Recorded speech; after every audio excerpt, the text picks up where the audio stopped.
Hi everyone, welcome to my channel. This is Rishabh Singh. पिछले कुछ समय से सोशल मीडिया पर एक बात चल रही है कि क्या एफएनओ ट्रेडिंग अब बंद हो जाएगी। क्या आने वाले समय में कोई भी एफएनओ में अब ट्रेड नहीं कर सकता है। मनी कंट्रोल की वेबसाइट पर अपलोड एक पेज के वायरल होने के बाद यह न्यूज़ अब और अधिक चर्चा में आ चुकी है।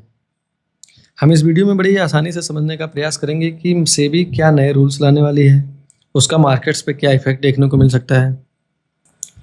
पिछले कुछ वर्षों में मार्केट में रिटेल ट्रेडर्स की हिस्सेदारी काफ़ी बढ़ चुकी है। 2018 में जो 210 लाख करोड़ का टर्नओवर हुआ करता था, अब वो मौजूदा समय में 8,740 लाख करोड़ तक पहुंच गया है। एफएनओ में रिटेल इन्वेस्टर की हिस्सेदारी 96 लाख तक पहुंच गई है, जो 2018 में 65 लाख हुआ करती थी। मार्केट में बढ़ते वॉल्यूम, एफएनओ में होने वाली गड़बड़ी और रिटेल ट्रेडर्स की कैपिटल को सेव करने के लिए सेबी ने पिछले महीने एक वर्किंग कमेटी गठित की। उसी वर्किंग कमेटी ने सेबी को अपनी कुछ सिफारिशें दी हैं, तो हम उन्हीं सिफारिशों को डिटेल में समझने का प्रयास करते हैं। कमेटी ने सेबी से सिफारिश की है कि डेरिवेटिव कॉन्ट्रैक्ट्स का मिनिमम लॉट साइज अब 5 लाख से बढ़ाकर 20 लाख से 30 लाख के बीच कर दिया जाए। मौजूदा समय में जो डेरिवेटिव कॉन्ट्रैक्ट्स का लॉट साइज की रियल वैल्यू होती है वो लगभग 5 लाख से 7 लाख के बीच होती है।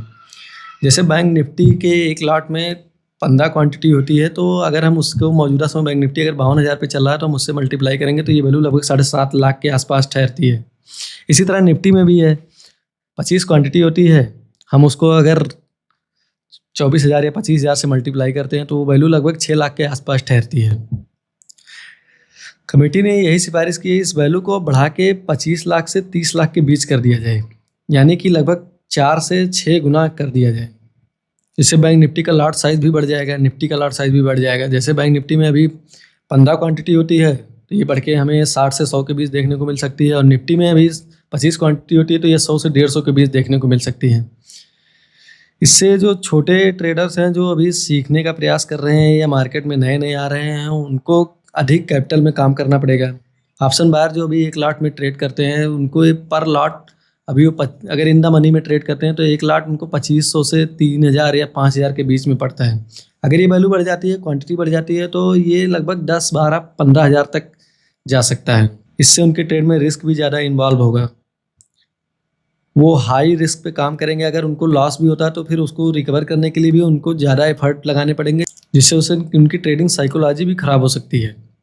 ऑप्शन सेलर को भी मार्जिन बढ़ाना पड़ेगा। जो ऑप्शन सेलर अभी पर लॉट 1 लाख से लेकर 1.5 लाख के बीच में ट्रेड कर लेता था, उसको 4 लाख से लेकर 6 लाख के बीच में अब कैपिटल की ज़रूरत होगी। इस कमेटी ने अपना दूसरा सुझाव दिया है कि अब एक एक्सचेंज की एक वीक में एक ही एक्सपायरी होनी चाहिए। अभी जैसे कि हम मंडे को मिड कैप सेलेक्ट और बैंकेक्स की एक्सपायरी देखते हैं, ट्यूसडे को हम फिर निफ्टी, वेडनेसडे को बैंक निफ्टी की एक्सपायरी, थर्सडे को निफ्टी की एक्सपायरी, फ्राइडे को सेंसेक्स की एक्सपायरी। तो अब कमेटी ने सेबी को सुझाव दिया है कि हम प्रत्येक एक्सचेंज की वीक में एक ही एक्सपायरी रखेंगे। जैसे पहले थर्सडे के दिन बैंक निफ्टी और निफ्टी दोनों की एक्सपायरी होती थी। प्रत्येक दिन एक्सपायरी होने से मार्केट में स्पाइक्स बहुत ज़्यादा आ रहे हैं, और इन्हीं स्पाइक्स के चलते मार्केट्स में अप एंड डाउन्स की स्थिति बनी हुई है।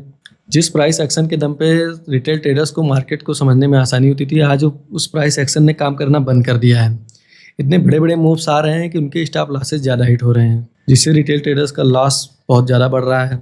सेबी की ही रिपोर्ट है कि 10 में से 9 ट्रेडर लॉस में चल रहे हैं।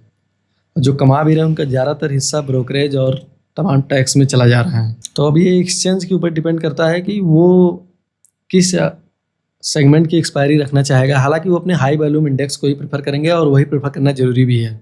अगर वीक में एक एक्सपायरी होगी तो ये जो डेली के अप एंड डाउन मूव्स हैं ये कम हो सकते हैं। इसमें रिटेल ट्रेडर्स की भागीदारी भी कम हो सकती है कि अब जो होगा वो एक वीक में एक ही बार होगा, एक ही दिन होगा।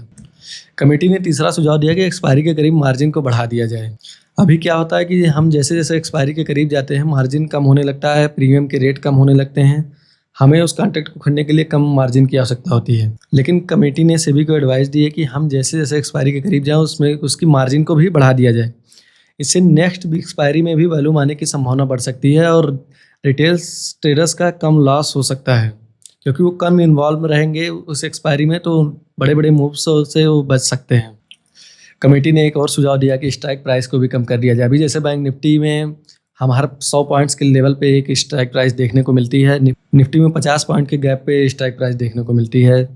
मिड कैप सेलेक्ट में हम 25 पॉइंट के गैप पे स्ट्राइक प्राइस देखने को मिलती है। तो कमेटी ने सेबी को एडवाइस किया है कि इस स्ट्राइक प्राइस को भी कम कर दिया जाए। तो हो सकता है आने वाले समय में हमें कम स्ट्राइक प्राइस पे भी काम होते हुए देखने को मिल सकता है। हालांकि इतने बड़े वॉल्यूम की इंडस्ट्री को में कोई ड्रामेटिकल चेंज करना बहुत ही मुश्किल लग रहा है, लेकिन सेबी जैसा कि एक रेगुलेटरी है तो वो मार्केट को रेगुलेट करती है। वो ऐसे नियम बनाए कि जो रिटेल ट्रेडर्स के पक्ष में हो, उनका कम लॉस हो, लेकिन कोई ऐसा नियम बनाए कि एफएनओ ट्रेडिंग बंद हो जाए, एफएनओ में काम करना बंद हो जाए, तो ये कभी नहीं हो सकता है, क्योंकि एफएनओ जिस पर्पज़ के लिए लाया गया था वो पर्पज़ मार्केट में हमेशा मौजूद है। इतनी बड़ी वॉल्यूम की इंडस्ट्री में कोई बड़ा फेरबदल नहीं किया जा सकता, क्योंकि बड़ा फेरबदल करने से फिर यही ट्रेडर्स कहीं और शिफ्ट हो जाएंगे, कहीं टीम बनाने में, कहीं डब्बा ट्रेडिंग में। तो मार्केट में कोई ऐसा चेंज नहीं होना चाहिए जिससे मार्केट में का इकोसिस्टम डिसबैलेंस हो, क्योंकि इसी इंडस्ट्री से ब्रोकरेज हाउसेस को ब्रोकरेज जा रही है, सेबी को उनकी फीस भी जा रही है। तो कोई ऐसा बड़ा चेंज नहीं होना चाहिए। हालांकि सेबी रिटेल ट्रेडर्स के पक्ष में कुछ परिवर्तन जरूर करेगी।